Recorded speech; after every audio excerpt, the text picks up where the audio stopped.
천국을 향해 가는 동안에 하나님을 신뢰하며 기뻐하는 신앙생활을 하라고 말씀을 드렸고, 시간에는 하나님과 동행하라는 말씀을 듣겠습니다. 하나님께서는 우리의 친구이십니다. 말도 안 되는 소리 같지만은 성경에 말씀을 합니다. 믿음의 조상도 또 사도들도 친구라고 하는 표현들을 쓰시는데, 하나님께서는 말씀하시는 분이십니다. 그래서 말씀으로 천지 만물을 창조하셨고, 히브리서 1장 1절 2절 말씀에 이렇게 말씀을 하는데 같이 읽어봅니다. 옛적에 선지자들을 통하여 여러 복음과 여러 모양으로 우리 조상들에게 말씀하신 하나님이 이 모든 날 마지막에는 아들을 통하여 우리에게 말씀하셨으니, 이쪽은 구약을 말해요. 구약에서는 선지자를 통해서 말씀을 하셨는데, 이 모든 날 마지막, 정말은 예수님 탄생부터 다시 오시는 시간을 말합니다. 그래서 이 마지막 종말에는 예수님을 통하여서 우리에게 말씀을 하셨다. 계속 말씀을 하시는 겁니다. 이사야 예레미야서 같은 데 보면은 이스라엘 백성들에게 선지자들을 부지런히 보내서 말씀하셨답니다. 하도 말을 안 들으니까 계속해서 선지자들을 보내어 말씀하셨다고 하는 표현들이 나옵니다.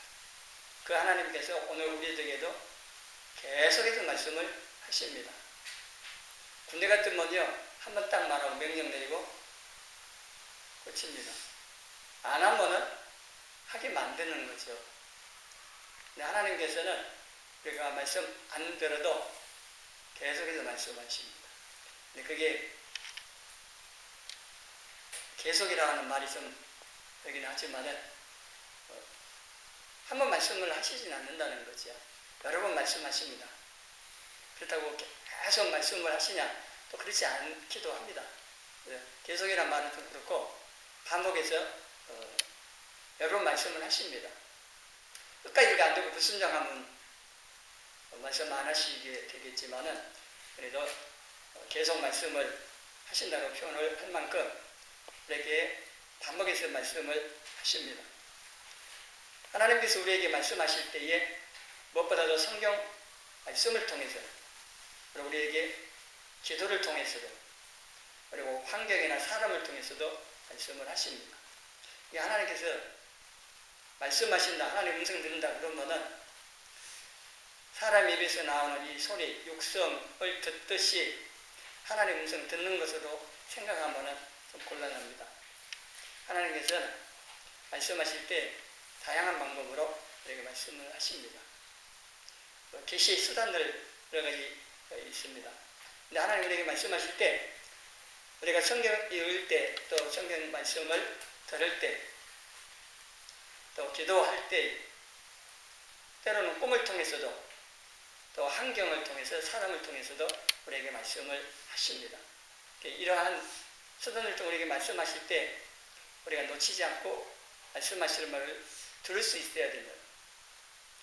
그럼 들으려고 해야 돼요. 들으려고 해야 들을 수 있습니다. 근데 들으려고 하지 않기 때문에 우리에게 말씀하셔도 못 듣습니다. 앉아서 말씀을 듣잖아요. 이 시간에. 몸은 앉아있지만은 전혀 말씀을 안 듣는 경우도 있을 수가 있습니다. 두 사람은 대학교도 그렇잖아요. 듣는 것 같은데 안 들어요. 왜냐하면 마음과 생각과 관심과 모든 게 거기 있지 않고 다른 데에 있기 때문에 그렇습니다. 하나님 우리에게 말씀하신 대로 못 듣습니다.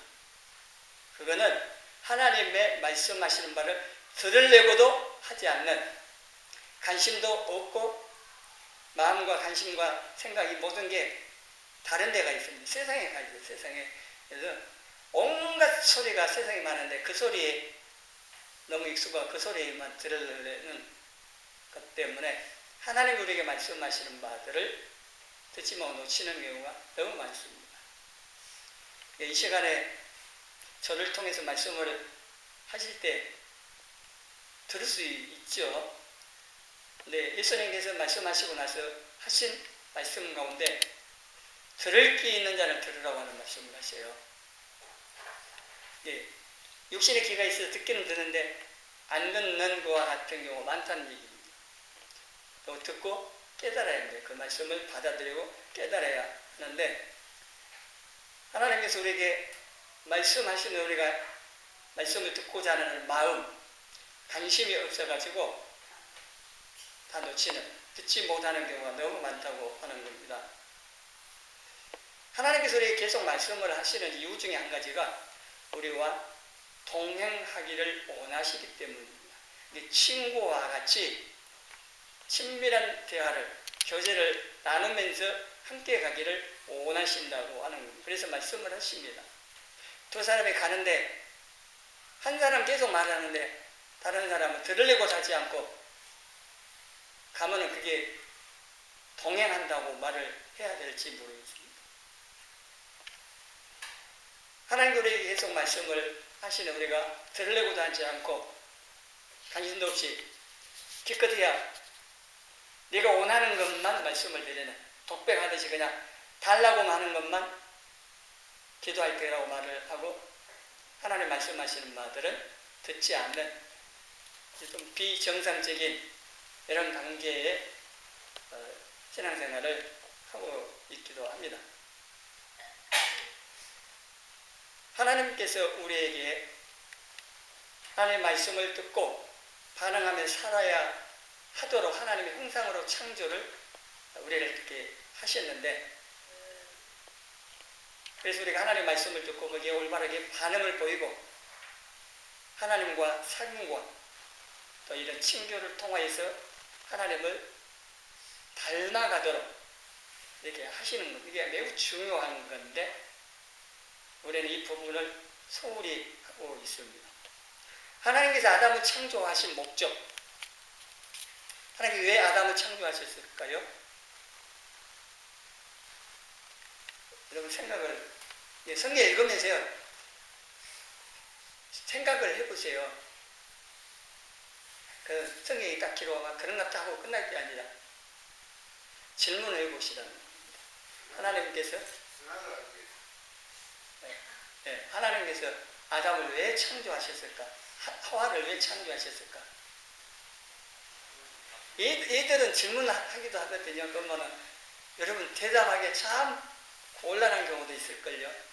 성경 읽다가 아니면 여갖고 질문을 하면 왜냐하면 그 부분 전혀 생각을 안 해고 같은 경우는 대답을 참 곤란하지 않으세요? 생각을 해보면은 나름대로 생각하고 정리했으면 그거라도 대답할 수 있을 건데 하나님께서 아담을 창조하시 중요한 목적은요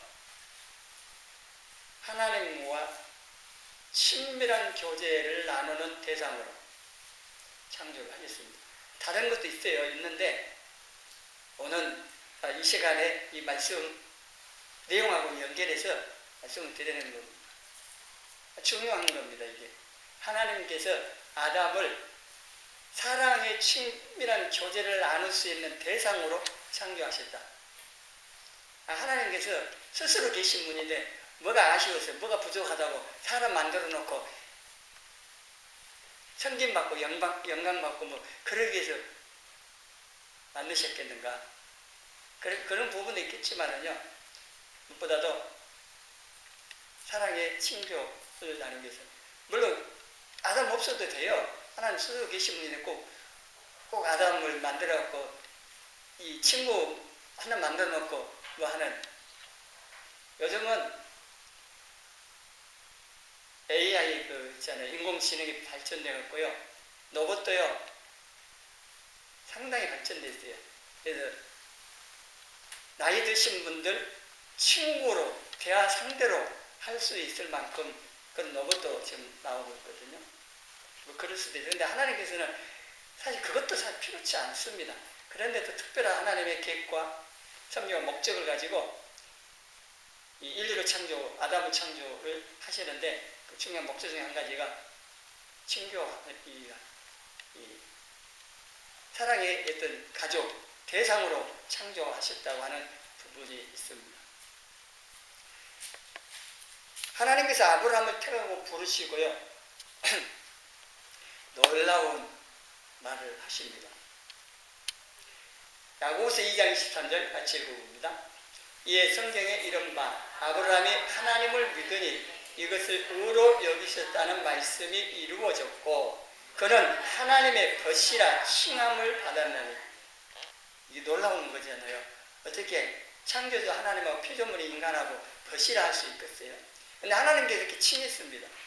아브라함 내 친구야. 절친이라고 해요. 아주 보통 친구가 아니고 아브라함과 직접 대화를 하셨다는 얘기입니다. 대면에서 그냥. 모세도 그랬습니다만 하나님께서 특별하게 아브라함을 택하시고 벗이라고 이 칭하셔요. 친구라고 하셨습니다. 그만큼 친밀하게 대화를 하셨어요. 창세기 보면은 그런 내용이 나옵니다. 그리고 또 예수님께 제자들 12사도들 얘기도 요한복음 15장 14절에 보면은 너희는 내가 명하는 대로 행하면 곧 나의 친구라. 친구에서 목숨을 버리는 것은 이보다 더 큰 사랑 없다고 말씀을 하십니다. 그래서 제자를 향해서 나의 친구라고 했습니다. 그럼 예수님께서 오늘 우리들에게도 친구라고 하시는 겁니다. 우리는 예수님하고 어떤 관계인지 아세요? 여러 관계가 있지만은 형제가. 그거는 야고보서에 나와요. 예수님께서는 맏형, 큰 형이시고 우리는 동생들입니다. 말도 안 되는 것 같으면 그렇습니다. 성경에 그렇게 말씀을 하는데 이것이 깨달아지고 이제 실질적으로 그런 관계에 대해서는 잠시 후에 주님 모시고 같이 천국 가서 봅시다. 근데 친구라고 하는 겁니다. 그래서 하나님과 이 복된 사귐으로 우리를 초청하셨고 말씀으로 찾아오시는 하나님과 교제하며 동행하는 자리로 부르심을 우리가 받았는데 이걸 너무 소홀히 하는 무관심하다는 겁니다. 그래서 하나님께서 우리와 함께 동행하는 친구로 택하셨고 부르셨고 또 지금도 그렇게 친밀한 교제를 나누면서 함께 가는 동행하는 이거를 원하신다는 사실을 다시 기억을 하시고 우리가 하나님과 동행을 해야 되는데 이 본문에 에녹이 그랬습니다. 그래서 에녹을 통해서 이 말씀을 지금 보고 있는데 에녹은 무두셀락을 낳았습니다. 65세. 그때부터 300년 동안 동행하기 시작했습니다. 말씀드렸던 것처럼 에녹이 65세까지는 그냥 살았어요. 똑같이 우리와 같이 그냥 살았는데 65세 무두셀락을 낳고 갑자기 하나님과 동행하기 시작했다. 300년 동안. 왜 그랬다고 말씀을 드렸습니까? 생각이 나세요? 강의수는 조금 기억하시는데 심판이 있음을 안 겁니다. 심판. 자기 아들 무두셀라가 죽던 해에 노아 홍수 심판이 있습니다. 그리고 유다서의 본문이요. 어디까지 멀리 받았냐면은 마지막 때 예수님의 재림의 심판날까지 갔습니다. 이거는 하나님 계시해 주신 거예요. 그냥. 에녹이 뭐 특별한 사람이라고 막 한 게 아니고 하나님께서 은혜로 계시해 주신 깨닫게 하시는 겁니다. 이게 심판이 있음을 알고 이렇게 살아서 안 되겠다. 정신 차리고 하나님과 동행하기 시작하는 겁니다. 오늘 이 시간 말씀도 그래요. 우리가 하나님 동행하면서 천국에 들어가야 되는데 이 동행하는 삶 매우 중요함에도 불구하고 별로 관심 없거나 깨달으지 않아가지고 관심 없거나 그냥 듣고 마는 그럴 수도 있어요. 그러나 심판이 있음을 하나님께서 살아계시고 행한 대로 심판하시고 그리고 예수님 오신 심판하시는 이 성경의 이 말씀들이 정말 여러분 믿는다면요 에녹처럼 정신 차리고 살 수밖에 없습니다. 그러잖아요. 세상에서는요 잘못 국회에서 뭐 얘기해서는 하지만 정부가 잘못하고 해도 그때 뭐 하다가 이제 끝날 수도 있어요. 그런데 예수님의 심판대 앞에 하면 그게 통하지 않습니다. 법원에서 정상 참작도 해줘요. 죄를 짓지만 정상 그럴 수도 있지 하고 좀 벌을 감해주기도 하고 그러는데 예수님 오셔서 마지막 심판대에서 심판하실 때는 그런 게 안 통합니다. 없습니다. 행하는 대로 옵니다. 내가 어떻게 이 땅에 살면서 행했는지 살았는지 하나님 말씀의 기준에 의해서 그대로 다 심판하십니다. 얼마나 무서운지 모릅니다. 우리는 두려워할 필요는 없습니다. 예수님 안에 있으면. 우리가 예수님의 재림을 기다리는 것은요, 심판이 무서워서 좀 늦게 오십시오 그게 아니고, 기다리는 우리 행위 그건 전혀 상관없이 우리 이미 구원받고 하나님의 자녀로서 천국에 이 삶을 살 수 있도록 우리가 준비하는 겁니다. 하나님의 생명 없는 사람들 해당 상관없습니다. 예비장 나오는 거 상관없습니다. 이거는 내가 예수님을 나의 구주로 믿고 모셔드려서 성령으로 말미암아 하나님의 생명으로 거듭 태어난 이게 전제가 돼야 됩니다. 하나님의 생명을 소유한 사람은요, 로마서 8장 1절 2절에 말씀하고 있는데 심판이 두렵지 않습니다. 기다려집니다. 사실은 이러한 것들이 안 되기 때문에 사실 또 예수님의 재림이니 부활이니 천국이니 이런 믿음과 소망이 있습니까? 다 사단에 뺏기고 다 기억도 안 하고 무관심하게 그냥 누리고 있는 세상 먹고 사는 데만 집중해서 사는 경우가 많습니다.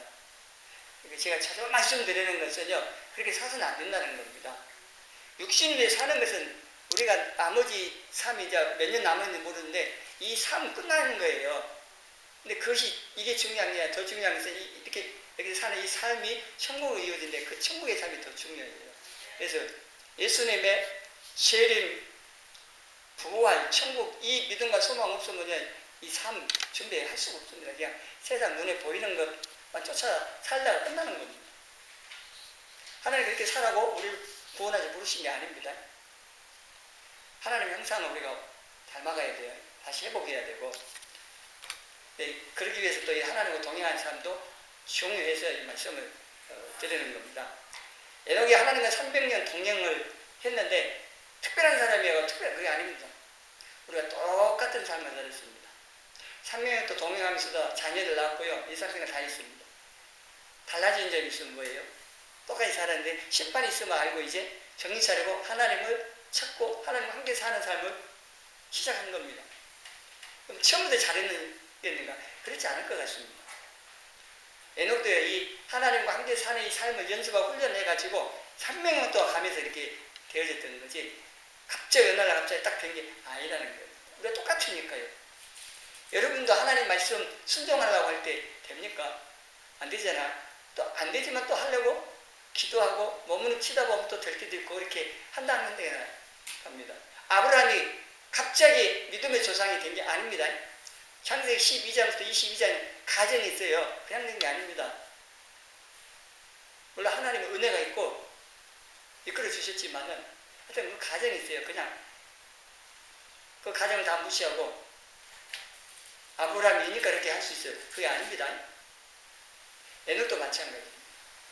이 가정을 거쳐가지고 하나님과 동행하는 삶을 쭉 나가게 되어졌고, 우리도 마찬가지 가능성이 있는 겁니다. 우리가 하나님과 함께 사는 이 삶에 대해서 관심을 가지고 예를 써야 돼요. 훈련을 해야 되는 겁니다. 그래서 이 동행한다고 하는 것은요, 단순히 둘이 그냥 가는 게 아닙니다. 하나님과 친밀한 관계를 유지하며 인격적인 교제를 나누면서 함께 가는 걸 말합니다. 두 사람이 싸우면서 갈 수도 있고요, 아무 말 하지도 않고 같이 갈 수도 있고요, 아니면은 친밀한 교제를 나누면서 갈 수도 있습니다. 그것에 대해서 서로까지 가장 빨리 가는 방법은요, 사랑하는 사람과 친밀한 교제를 나누면서 가는 겁니다.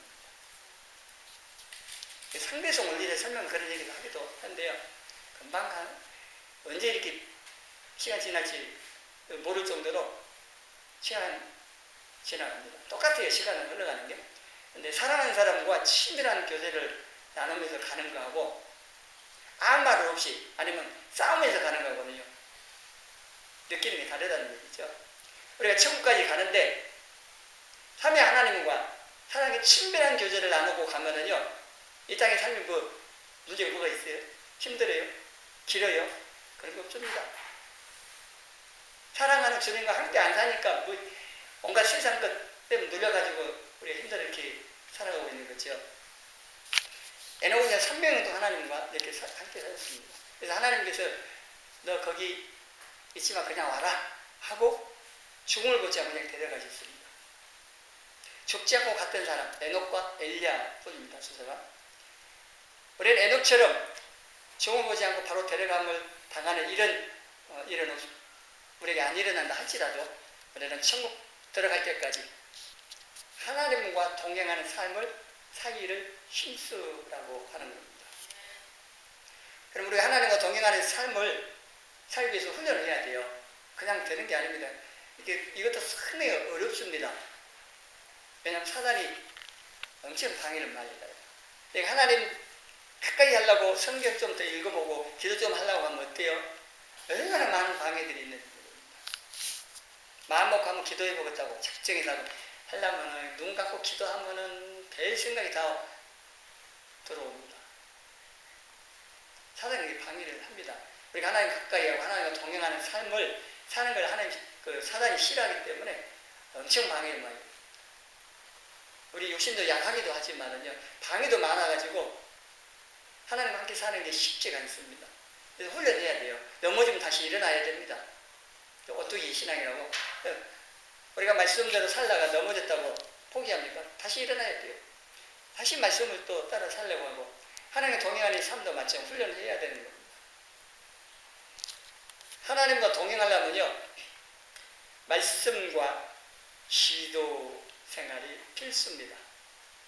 하나님께서 이 성경 말씀을 통해서 2차적으로 우리가 말씀하는 거기 때문에 성경 말씀 가까이 해야 되는 거고 또 기도해야 됩니다. 기도를 우리가 하나님의 말씀을 드리잖아요. 대화합니다.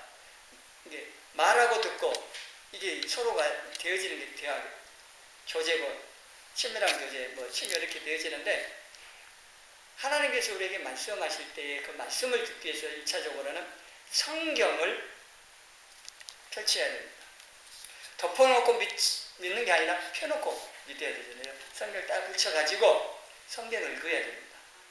이 두 가지 방법이 있습니다. 성경 전체적으로 쭉 많이 읽는 통독하는 방법이 있고 또 하나는 정독이라고 일정한 분량을 정해갖고 깊이 읽는 겁니다. 이 두 가지 다 해야 됩니다. 전체적으로 많이 읽어보고 성경 전체를 내용을 이해하는 게 필요하고 그 다음에 성경 읽기 표가 있습니다. 그래서 쭉 읽으면 1년에 한 번 읽기도록 이번 달력에는 그게 표시되어 있어요. 읽는지 모르겠어요. 날짜 밑에 보세요. 하루에 3장, 몇 장을 읽도록 표시되어 있어요.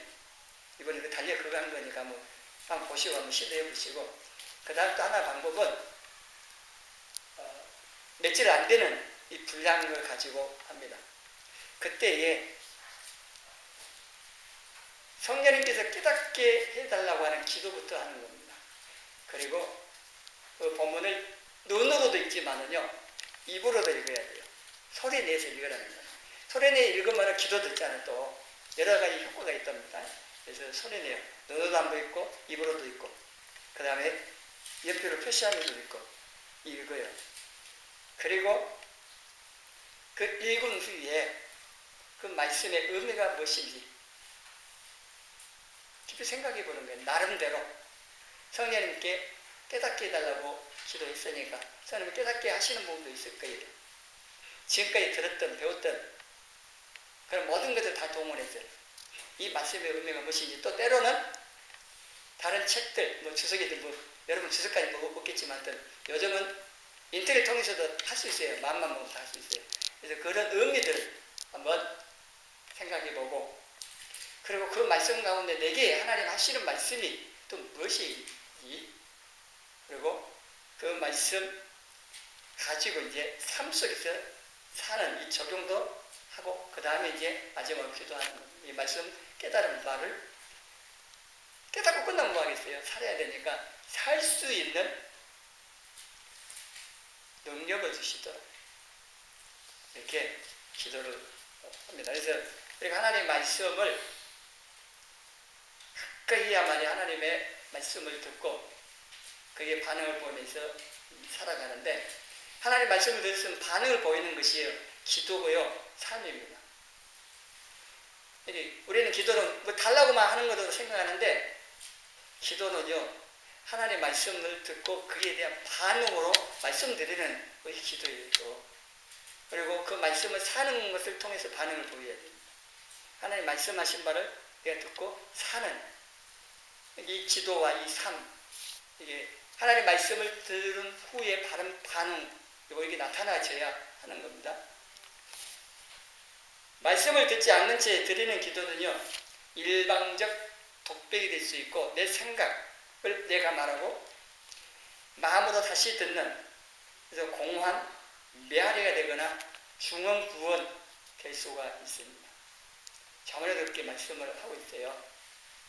율법, 하나님의 말씀을 듣지 않고 기도하는 그 기도는요, 하나님께서도 관심들로 갖지 않으실 뿐만 아니라 잘못된 기도를 하기 때문에 하나님의 말씀을 먼저 듣고 그리고 기도를 해야 된다는 것도 말씀을 합니다.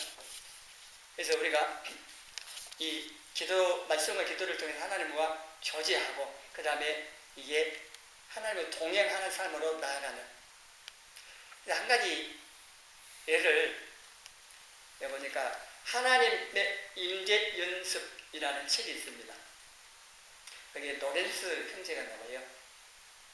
신앙생활 한 분들 가운데 많은 분들이 이 책을 아마 압니다. 안 읽어보셨으면요, 인터넷 한번 뒤져보시고, 책을 구할 수 있어요. 이 책은 뭐 많이 나오고 있고. 거기에 보면은요, 로렌스 형제, 이거는 중세 시대의 사람입니다. 수도원에 주방에서 일하면서 했던 그 자세한 내용 그 책 읽어보시고요. 근데 이 로렌스 이 형제가 얼굴이 밝게 빛나고 늘 기쁨에 차 있었기 때문에 사람들이 물어봤대요. 그 비결을 물어봤는데, 그런 생활에 상소한 의무를 행하는 중에 하나님의 임재를 연습하며 살았기 때문이라고 했습니다. 하나님의 임재를 연습하는 것에는 특별한 비결 같은 것이 있는 것이 아니라 자기 일을 충실하게 하는 동안 하나님을 기억하면 된다고 했습니다. 주방에서 허들의 일을 해요. 그 하면서 하나님을 생각하는 거예요. 말씀을 생각하고 하나님을 의식하는 거죠. 하나님과 의식하면서 대화도 할 수 있는 거죠. 하나님 말씀하신 뭔지 내가 또 하나님께 말씀드리고 싶은 말씀드리고 대화를 할 수 있는 거예요. 중요한 것은 우리 일상생활 가운데 하나님과 말씀을 기억하는 겁니다. 하나님을 생각하는 겁니다. 이 훈련을 해야 되는데 쉽지 않아요. 저도 그러는데 쉽지 않습니다. 온갖 소리가 있죠. 온갖 것이 보이죠. 쉽지 않습니다. 그 가운데 또 내가 일하는 가운데 하나님을 생각한다. 그래서 훈련이 필요한 겁니다. 그냥 되지 않기 때문에. 그래서 내 의지를 갖고 내가 하나님을 생각하고 그러면서 이제 어떤 일을 하면서 때로는 이거 어떻게 할까요? 물어볼 수도 있고 또 말씀을 들으려고 하기도 하고 이러한 과정을 통해서 하나님과 동행하는 이 삶으로 나갈 수 있는. 그래서 우리는 하나님의 임재 함께 하심, 함께 사는 이걸 연속 훈련을 해야 됩니다. 이게 매우 중요한 신앙의 훈련이라 할 수가 있기도 합니다. 여러분 이 예배 가운데 하나님 함께 하심을 생각하고 인식하고 생각하고 오셔서 예배 드려요. 이 예배 시간에 우리 예배 가운데 하나님이 임재하셔서 내 예배를 받으신다. 내가 기도할 때 들으신다. 이 사실을 믿고 생각을 하고 예배드리러 오셔서 앉아서 그 하나님 만나기를 기대하시냐는 겁니다. 이것부터 하셔야 돼요. 하나님이 분명히 우리 예배 가운데 함께 하신다 있어요. 예수님께서 두세 사람이 내 이름 모인 곳에 함께 하신다고 말씀하시는데 이곳에 예배 가운데 하나님께 임재하셔요. 우리 예배를 받으시는데 이 하나님 우리가 생각 안 하고 그냥 앉아서 순서에 따라서 종교의식 하듯이 그냥 하면 안 된다는 거예요. 하나님 함께 하신다. 내 눈에는 안 보이고 뭐 들리는 뭐 육신적으로 그런 건 없어도 우리가 믿음으로 영적 눈에는 보이지 않지만 영의 세계에서 하나님께서 우리와 함께 하셔서 우리 예배를 받으시고 우리에게 은혜 주신다. 히브리서 11장 6절 하나님께 나가는 자는 하나님께서 살아계시고 찾는 자에게 상 주시는 것을 반드시 믿어야 할 거라고 두 가지로 말씀을 하셨는데, 이 예배 드리면서 하나님을 생각하고 의식하는 이 훈련부터 하시라는 거예요. 이것부터 하시라는 거예요. 이거 가능하잖아요. 우리가 예배 드리는 그래도. 일상생활, 내 일을 하고 있을 때 쉽지 않아요. 물론, 집중을 해야만 하는 일들이 있어요. 그거는 쉽지 않아요. 그때 해야죠. 집중해야죠. 아니면 뭐, 사고 나도 다치 그럴 수도 있으니까. 그런 일이 아니라면은, 우리가 그 일을 하면서도 얼마나 하나님 생각할 수 있고, 말씀을 생각할 수 있겠지. 이런 건 훈련을 하시라는 겁니다. 내가 하나님의 생각을 해야 한번 하나님과 도통함이 생기기 시작하고, 동행을 하든지 말든지 하죠. 이런 하나님 생각도 안 하는데 뭐가 되겠습니까? 우리가 천국에 들어가기까지요, 하나님과 동행하기 위해서 말씀과 기도를 통하여서 늘 하나님을 생각하고 대화, 교제하면서 동행하기를 힘쓰는 저와 여러분이 되어지기를 주님의 이름으로 축원합니다.